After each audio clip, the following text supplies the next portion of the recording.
আসসালামু আলাইকুম রহমতুল্লাহি ওয়া বারাকাতুহু। Welcome back to my channel. আবারও চলে আসলাম মাছ ভাজি নিয়ে। এটা ধুন্দুল টমেটো আলু দিয়ে রান্না করবো আর কি।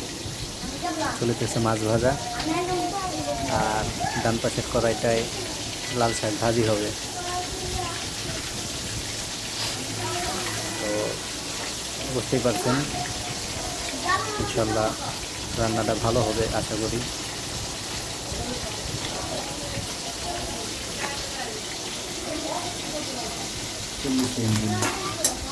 বাইরের খাবার খেতে খেতে আর ভালো লাগে না, এই জন্য মাঝে মধ্যে নিজেরা রান্না করে খেতে হয়। মোরা ঐতিহাসিক বিবাহিত ব্যাচেলার।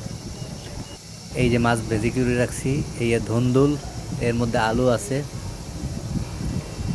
তো যারা বিবাহিত ব্যাচেলার, এগুলো একটু মাঝে মধ্যে রান্না করে খাইতে হয়। দেখতেই পাইতে আছেন কালার কি সুন্দর,